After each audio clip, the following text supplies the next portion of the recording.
Oh no, I mean any production, you're gonna have hiccups. All right, man. So I'm not trying to be difficult, bro. It just makes more sense to me. No, absolutely. You have a Hollywood studio room. But here's the problem, Michael. I had to ask 8 people if they're willing to move location. That means I dig it.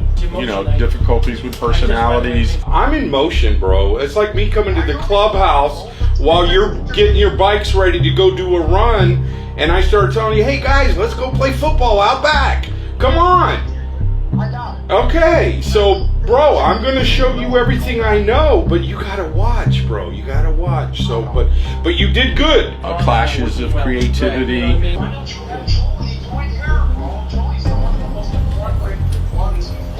Because, Michael, you cannot do this in production. This is not the street. We can't change things at the very last minute, normally. But because we got a good crew, they will work with me and change for tomorrow. But all in all, no, the team has been awesome, everybody. But yes, there's always some sort of contingency that you didn't plan for, but nothing that has stopped us as of yet. Right, but you know what? Hell's Angels. Alright, so everybody's phones.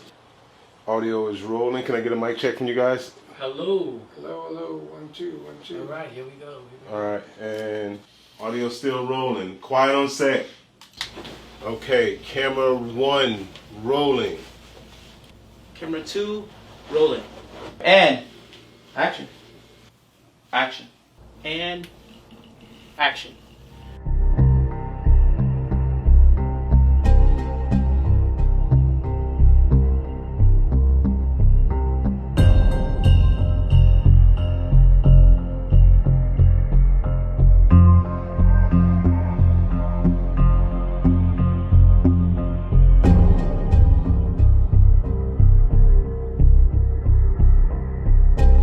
Well, actually, me and Michael Ward were talking about all of our different adventures together and separately, and then I was thinking, I was like, you know, this would make a great documentary. I said we should tell these stories. And then I have a Joey, who's like another brother of mine, and I thought of his life, and then I called him. I said, hey, would you be interested in being in on this documentary? And he was like, yeah, I sure would. I'll start asking you how old were you when you first got involved? Okay. You know, you'll say it's for your dad, your mom, right? No, and ask me anything. If If there's you any questions anything I you don't don't want like, to I'll talk tell you to go about. fuck Yeah, yourself. that's what I mean. No, but that's good. A lot of limo jobs to this hotel, a lot of bachelor parties, bachelorette parties. LeVar, I don't want to wind up back in prison. Mark, can you say anything? You know, you would. Just don't use names, right? Can I curse on the film? This is not going to be G-rated or anything. No, you can curse. So am I talking to him or the camera? You're talking to him. Okay. Joe Rubio. Joe Rubo. Yeah, Don't that call meant me I was fucking saying- Rubio. Yeah. I'm kidding. Joe Rubio. So that's the main shot? This is gonna be this is camera A, Okay. and then you have another extreme close up here when we figure out how Okay. very close you are now. I'll zip right through this part, so Okay. I'll give you all the good stuff. But anytime you want to stop me and ask a question, go ahead. Yeah, I might want to do that. Because I know you're 20 minutes out. So Yeah, about 20 minutes. I want to get it in there. These you know, guys then are going they to can take 19 to fucking get set up over here. And then the other Michael McCullum, the executive producer, came on board, and of course his story, being a former Hell's Angel, was ideal and fit. So we brought him. Contract for me yet or no? I was wondering. He's working on it now. Oh, working on He'll it. be up. He had a good Last minute. I didn't know it works like that. From Chicago, it worked a little different down there. Is there anything off limits that you don't want me to say? Yeah.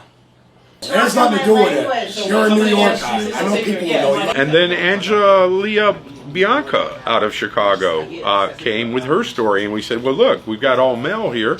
Let's add a female, you know, to the lineup. And that's how Hell and Back came together. Pretty exciting. What's the name of it?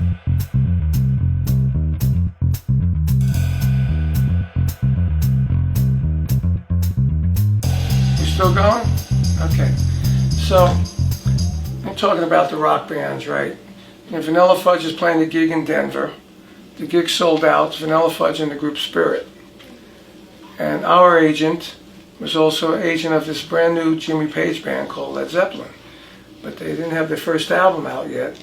we had heard the album and we loved it. And our manager said, you know, Jimmy wants to do the first gig with you guys if it's cool. And we said, it's okay. So we had the same agent.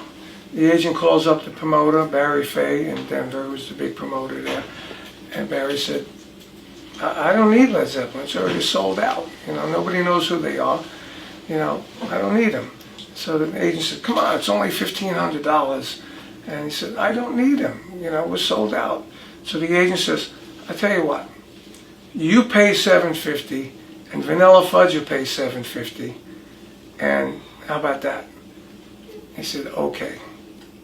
We paid $750 to Led Zeppelin for them to play and open up for us that night. It's unbelievable. That's funny. I mean, $1,500 they were getting. Now they get, you know, Right. $15 million. Oh, they were a night, massive. you know? It's a massive band.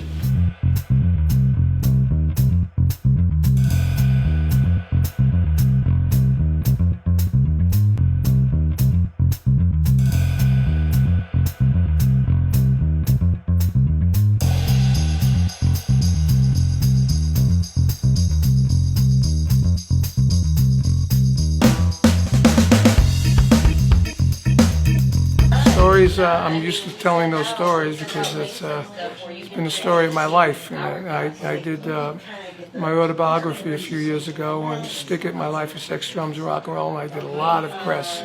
So I told a lot of these stories before and never in the context of what this is about. So I thought it was pretty interesting. I think it's might help young people, you know, that are coming up, seeing what happens when you get involved with some of this bad stuff, you know, and how you can overcome it. All the guys I was hanging around with ended up going to jail, dying of drugs, you know, or, you know, something bad, you know. For me, doing the music, I stayed away from it, and those guys kept calling me, you know, hey, how come you're not coming to hang out? I said, well, I'm practicing. I got a band practice, and I'm going to do a gig, and, you know, so that kept me away from it, and from keeping me away from it, it started me on a whole new path of my life. I know Angelina Bianca, she has an unbelievable story. I met her in Chicago, hung out with her, and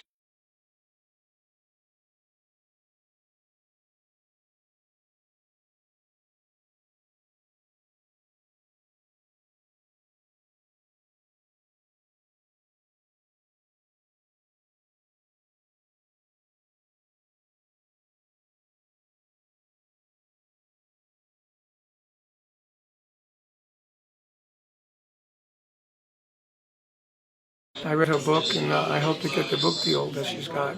And she's unbelievable. I mean, her story is amazing. It's going to shock everybody, I think. You know, and now she works to save people, to save kids. It's an unbelievable turnaround. She used to be the one that needed the saving, and now she's saving people. And it's great. God bless her. Got a blue spot right here. Yeah, because I am a Just Latin. go like that. You know when you No, it's a teardrop. I It's don't know a if you gotta wipe it off. So you wipe it off. I wanted to show. This is the longest. do? This is the longest part. Of You like this course. and you go away? what you mean? No, it's a That's chits. pretty I'm a clear. Latin queen. Oh, the Latin queen. Not anymore, but I mean, I'm not I actor. went really fast when I showed I you. was a Latin king. No, King. I'm trying to get the light on her. You know the right now. Latin One second. kings? No, I don't know what that It's is. Latin Kings? Dang. What that's is so that? The gang. Oh, the Street gang. I don't know. Where was that? Chicago? They're all over the world. What do you mean? Sorry, no, that- They have them Down here. the Now, street. now I let- feel that Dates first tomorrow. I'm always willing to Oh, participate in any of these films or documentaries because it could help somebody. And I use my previous life experience to help deter youth and young adults from making the same mistakes that I made, whether it's gang violence or drugs or just crime, homelessness. I experienced all of that. I'm saying I'm so humbled and grateful to God that my life was not lost in those streets to a bullet or a drug overdose, and I died, right? I've been shot, I've OD'd a million times, You know, I just am grateful. I'm really grateful. While I was in prison, I'm Catholic and I do believe in God, and I'm, you know, was raised that way. But the thing is that I didn't really know how to pray other than learning Our Father who art in heaven in 3rd grade, you know, or John 3:16. But other than that, my prayers were, God, please let the dope man be there. God, please don't let me get busted. God, I'm going into Nordstrom's to steal high-end perfume. Please don't let them bust me. Let the judge be nice and let me out of jail. Those are my prayers, right? So I never, when I was in prison, I'm not a phony person. And so I never wanted to be that one that, oh, I'm in jail and I found God, right? So I'm not phony that way. So people would say, why don't you pray and ask God to help you? And I would say, God doesn't have anything for me, right? I'm not going to be phony. Well, when the time came that I decided to change, I kind of started having an awakening that, you know, because I knew I was getting out in like 6 months, and I was like, when I get out, if you go back to that life, you're going to die, you know? And so the only way I knew how to talk to God was to say, make a deal with him. And this was what I said. God, with tears coming down my eyes, in my prison cell, sitting there crying, and I said, close my eyes, and I said, God, if you take the taste of the heroin and the streets from my mouth until my last dying breath, I will help people. And that was all I said. And, you know, I never looked back.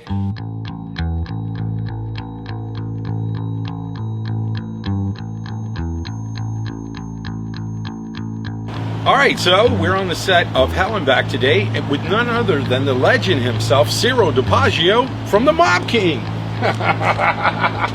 Thanks for coming, brother. What's up? So we're having a blast. What'd you think of the set? I think you guys are doing a top-notch job as always. You're the man. You're the man. So stay tuned. More to come from Hell and Back. Mike, before we begin, is there anything you want to tell me? No, I did it. Okay, I don't need to be hearing this part. Well, for me, it's always balls to the wall. You know, if I can't do that, it's like I don't. I like to fly by the seat of my pants. You can't do it today, and they're so aware. Because we go to into Europe, it's all American. They wouldn't even look. Right. I was like, it's so different now. How easy is that? Because passports are scanned. Oh yeah.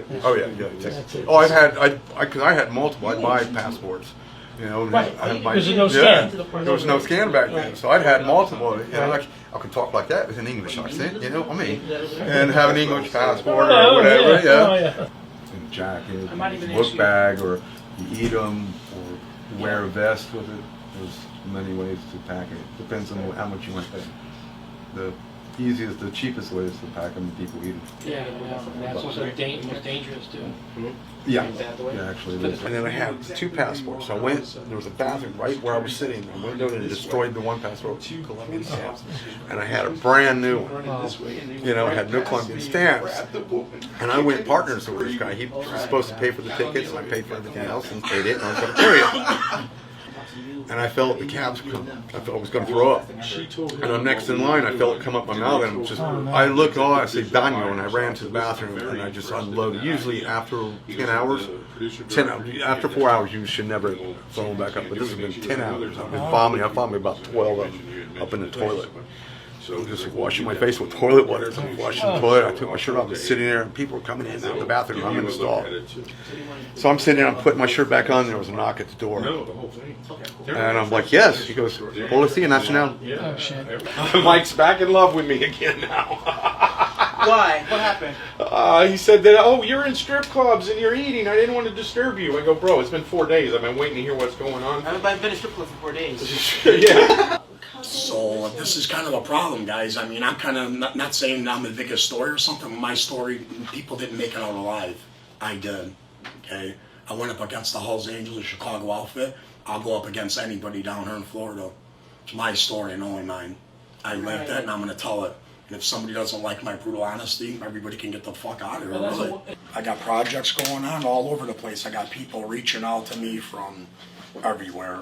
It's funny how people want to mess with you when They just think you're average Joe biker, and now you kind of hit it big, and everybody wants to be your friend.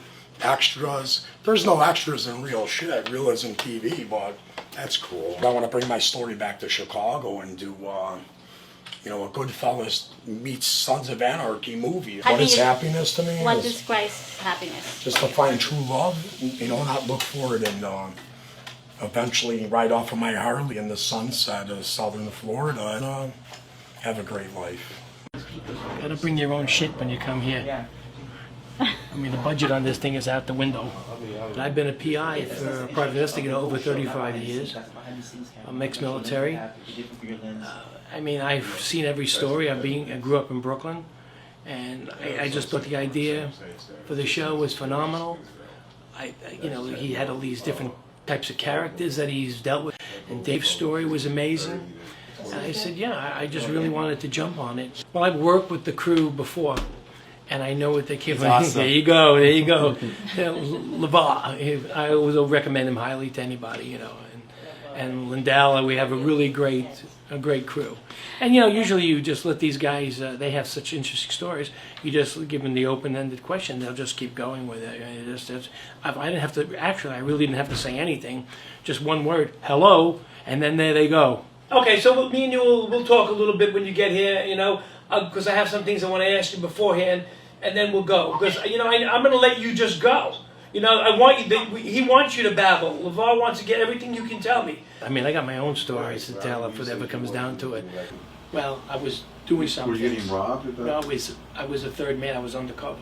Oh, okay. I had a gun put to my head, and he said, "We know you're a cop," and they almost shit.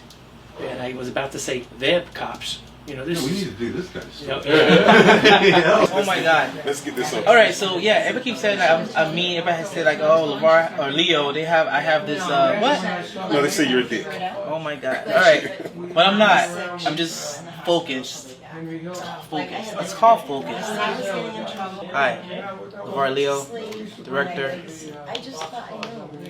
Helen back, baby. Dave, you recording this right now? All right, no, Dave contacted me and we got together. We had a meeting, and he told me about the whole concept of Helen back, and I was interested, and we went from that and we started working together. I care. I put my heart into whatever I'm doing. I love what I do, so I have a lot of passion.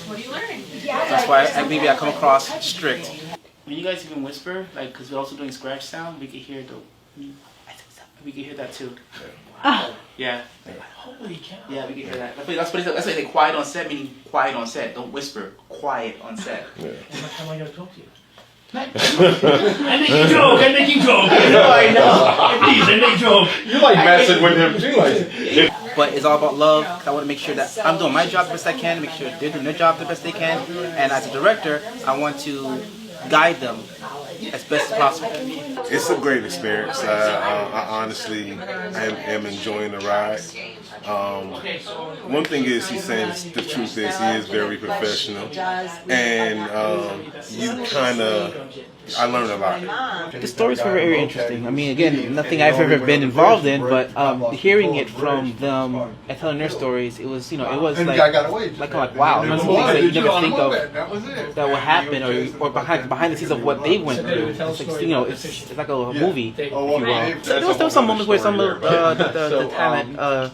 I guess not saying nervous, they just didn't know where to start, you know, so it's like about just guiding them to making them feel comfortable just to express themselves and tell us what they really want to tell us and tell the audience. So that was my mother job that I had to do for that. And then, like, you know, of course, directing the sets, things like that. But besides that, everything was pretty cool. But I had another friend of mine who I went to school with. He really wasn't a friend. We rode the bus together. We were neighbors. And he actually wound up becoming a criminal burglar at 15. And the year before I was arrested, he was convicted, and it made national headlines for killing his next-door neighbor, an 83-year-old woman who caught him burglarizing her home. His name was Ronnie Zamora, and his defense was that television and all the violence at that time, late 70s, Kojak, Xanax, Beretta, those violent TV shows had caused him to be a criminal, and that's why he killed the lady. The court didn't buy it. He was convicted. He's sentenced to 27 years. But that was a different kind of thing. I never could hurt someone for money. When even at that young age, it wasn't in me. But as she caught him, he had found her own gun. He shot her with it, and as she was dying, she goes, "Ronnie, how could you do this?" And then she goes, "Pour me a scotch." And because he had grown up, she'd sit right next to the lady that he killed. So he poured her a scotch and she died. And then he took his friends to Disney World. And when he came back, that's when he was captured and taken to trial. So it doesn't always end well for someone who goes down that road. I'm just grateful that I didn't hurt anyone, I wasn't hurt, and that I'm not in that life anymore. Cool. We might win awards with the behind the scenes thing too. You never know.